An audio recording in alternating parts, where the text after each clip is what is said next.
Theory number one. Some people say that the whole event of the resurrection never actually occurred at all because it was merely a hallucination, that the disciples thought they saw what in fact never actually occurred. So, the theory goes, the apostles were mistaken. They were self-deceived. Theory number two. Others say that the whole event never occurred because it was only a myth, a story fabricated by the disciples. And the idea behind this theory is that good men made up an event that was never really meant to be taken quite so literally in the first place. Theory number three. Still others say the whole event never occurred because it was instead really a conspiracy. A conspiracy that was developed and carried out by the disciples of Jesus. And the idea behind this theory is that Jesus' disciples got together and purposely created the story of the resurrection, which of course would make them all out to be liars and deceivers. And then there's theory number four, the swoon theory, which sets forth the idea that Jesus never actually died, that he was merely unconscious for a time. And then his return to consciousness was mistaken for a bona fide death-to-life resurrection. And of course, there's theory number five, the Christian explanation, based on the recorded events of the Bible, that Jesus Christ resurrected, literally and physically, from the dead, because he is a loving God who sacrificially died for the sins of his people. That's it. Other than that, other than those five possibilities, you're left with either logical sounding arguments that upon closer review don't even remotely match up with the facts of what we do know, or perhaps a few wacky fringe far out explanations that responsible historians have, with good and obvious reasons, never taken seriously.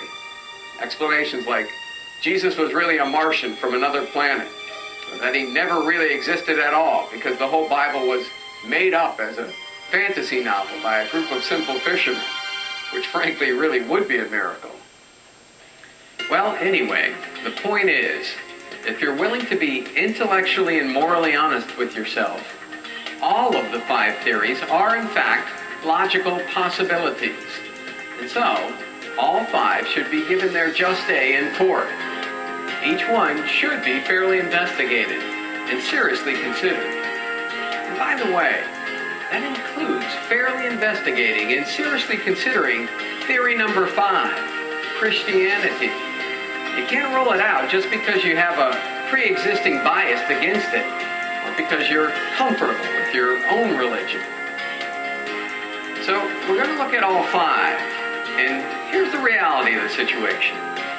If four of the five theories can be utterly and totally refuted, and the fifth possibility can be confirmed, and there are no other logical or practical possibilities, well, then the obvious conclusion that we're left with is the fifth alternative must clearly be the truth. So I told you this wasn't going to be rocket science, nor a blind faith.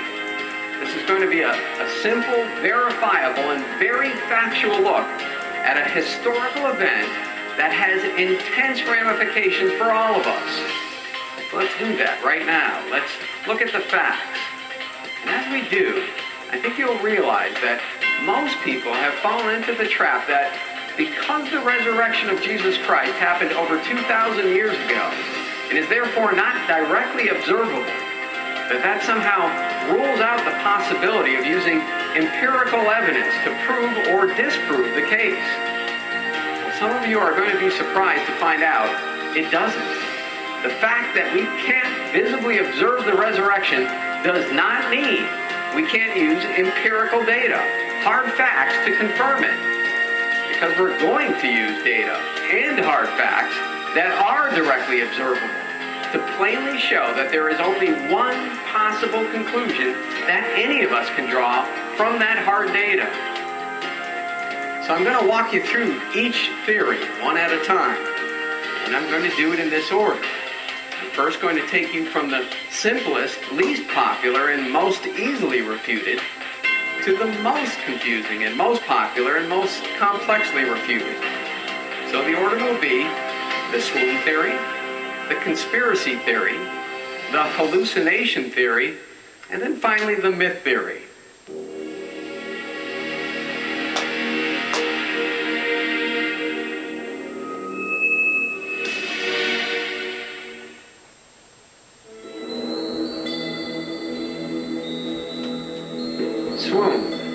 In the English dictionary, it means a partial or total loss of consciousness, a state of suspended animation. So the idea behind the swoon theory that some people like to use in order to support their claim that the resurrection of Jesus Christ from the dead never actually occurred is the contention that Jesus must have passed out from the intense pain of the crucifixion. Maybe he even lost vital signs for a period of time. And then, 3 days later, when he regained consciousness in theory, he revived and came out of the tomb. And those events led to the story of the resurrection. Great concept. My problem is it holds absolutely no water whatsoever.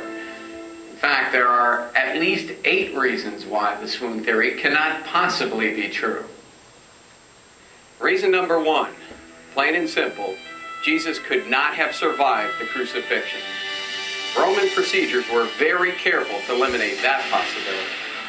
In fact, the crucifixion was so brutal, so public, and so complete that death was a 100% certainty.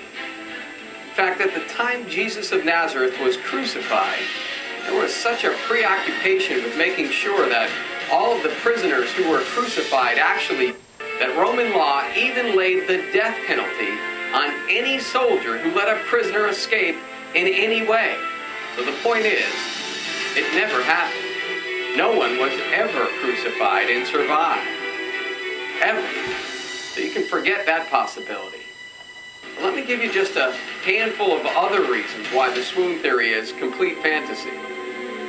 Reason number 2, the fact that the Roman soldier did not break Jesus' legs, as he did the other 2 crucified criminals, means that the soldier was certain that Jesus was already dead. Now it was the day of preparation, and the next day was to be a special Sabbath, because the Jews did not want the bodies left on the crosses during the Sabbath. They asked Pilate to have the legs broken and the bodies taken down. The soldiers therefore came and broke the legs of the first man who had been crucified with Jesus, and then those of the other. But when they came to Jesus and found that he was already dead, they did not break his legs. Breaking the legs of the men crucified was one way that soldiers more or less moved up the timetable of the death of the criminals. Because when the criminals' legs were broken, it prevented them from pushing up on the sedile with their feet in order to catch another breath. And since the soldiers knew Jesus was already dead, in his case, that was unnecessary.